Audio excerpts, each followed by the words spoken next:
Hi, I'm Jeremy Gates, Managing Director of Gaia Construction. We're an award-winning residential builder based in Elwood. We specialise in renovations and extensions. Today I'll be discussing home improvements that add the most value and the risk of over-capitalising with property expert Sam Gamon. Sam is one of the directors of Chisholm and Gamon, Bayside's #1 estate agent and auctioneer extraordinaire. Thank you for joining us today, Sam. Yeah, thanks Jeremy, great pleasure to be here.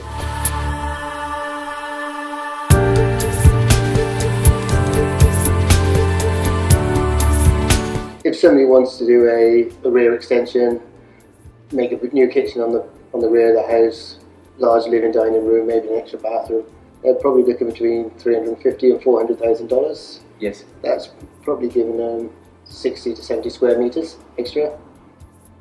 Can you put a figure on something like that, or is it not so easy?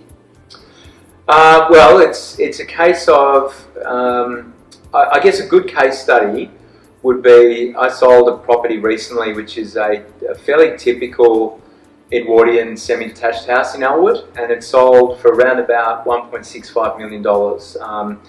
And depending on when you're watching this program, you know, whether or not that's relevant, because in 12 months time we might be talking about a higher value. But for the purpose of the case study, we sold that unrenovated one, which was pretty much unlivable, and we sold that for $1.65 million.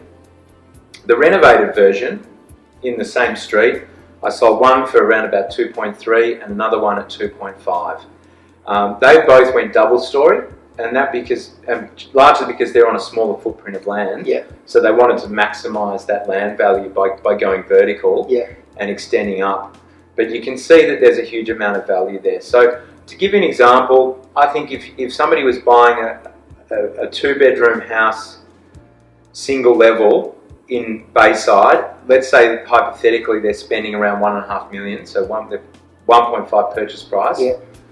If they were to turn that into a 3-bedroom, 2-bathroom and add that 60 or 70 square meters at the rear that you're talking about, they're probably going to end up with a house that's worth 2 or low 2s.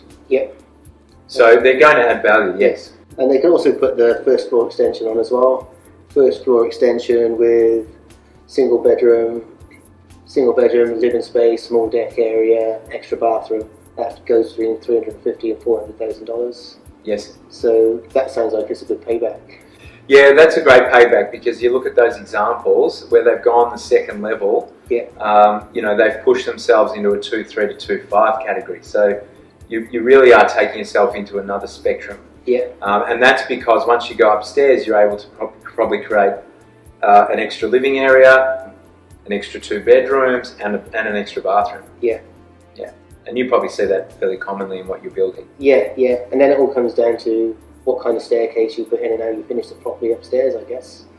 Yeah, well, this is where people make the mistake with undercapitalising or overcapitalising. So in the undercapitalising, it's that they haven't put enough money into their finishes. So, you know, in the Bayside suburbs that we deal in, you know, we're dealing with a high medium price value. So the people that are coming in are generally time poor, but they're you know, they're fairly affluent, they're successful, and they don't want to put the time into renovating, but they're willing to pay good money and pay a premium for something that's right.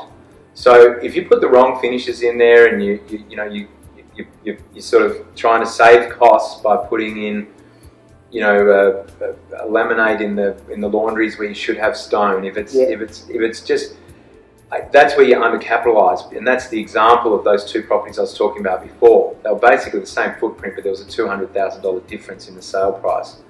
And fundamentally, the mistakes were either they didn't put enough money into the finish, or the design was wrong. And in one instance, the kitchen was too large, and there wasn't enough dining space. Had that kitchen have been a metre smaller, it was a game changer. So we're talking about such small things make such a big difference. So it's important to find the right designer architect, obviously. Yeah, the right designer architect. Obviously work with you as well. Yeah, we love to look over plans. We do it for a lot of our clients. We you know, that's part of our client for life philosophy. And at the end of the day, if they do decide they're going to sell the property one day, we're their ambassador, so we want to be there saying, hey, people are saying great things about this, and we're really glad that you took our advice. And you know, you made the powder room a bit smaller and the living area a bit bigger, or you went that extra metre in that living zone, and that extra metre wider. Yeah. You know, all of those things count. Yeah. And obviously finding the right builder who specialises in that kind of work. Yeah, well, absolutely. Well, the right builder, and because the builder, people ask me, who is the builder? Yeah. And they want to see examples of the work. And so for me to be able to point out and say, Jeremy's done, you know, these 4 renovations in Elwood, which is my core suburb, you know, and those clients are raving fans, which they've all been, and that's been, you know, one of the great things is that Elwood's such a small community in a village, and you run into the clients that you've sold properties to, and when they come back and say, Jeremy did a great job, you know, it makes a big difference. But when you go to sell the property as well, people often walk through the door and they'll say, who was the builder? Yeah. You know, they want to know. It's part of a brand. It's part of a quality story, but also part of a brand story. Yeah. And so that's where you add value. Yeah. Yeah. The benefit of renovating is that you do get to do it the way you want it. You're not buying someone else's taste. You're not buying someone else's dream. It's your dream. Yeah. But I suppose, you know, the big thing that most of my clients want to know is, you know, how long does that sort of process take? And, you know, what's a typical time frame for how long it takes you to build a renovation? From a design perspective, if you need planning permission, and from meeting us to starting build work, it's a 12-month process. If your block doesn't need planning permission, we can probably get you to build in within 6 months. Okay. And then the average build, a first floor extension, 6 months work, 6 to 7 months work, single story extension, 5 to 7 months work, a full house first floor extension renovation, 10 to 13 months work, depending on when you start work and what you're doing. Yeah, so I mean the actual build time frames, you know, it's pretty reasonable, isn't it? Yeah. I mean once you get started, it's just really getting through the planning process. Yeah, yeah. You can have no control over that. You don't have control over your neighbours. Yeah. But it also can make a difference when you start work. If you don't want to be starting your groundworks in the middle of spring or middle of autumn, winter, because then it just makes more mess. It takes longer to get out of the ground. If you can be starting groundworks in October, November, December, all the way through to February, March, that's a good time. You're out of the ground, you don't lose much time to weather. There's obviously a break at Christmas, where you're going to lose a bit of time. We generally work all the way through. We don't take much time off, but some builders might take a month off. These are things that you have to consider when you're looking for your builder, because you're obviously renting for a month longer as well then. Yeah, absolutely. Thank you very much for that. That's a wealth of information for our audience. I'm Jeremy Gates from Gaia Construction. I hope that was useful for you, and if you're looking for some building work in Elwood, please give us a call.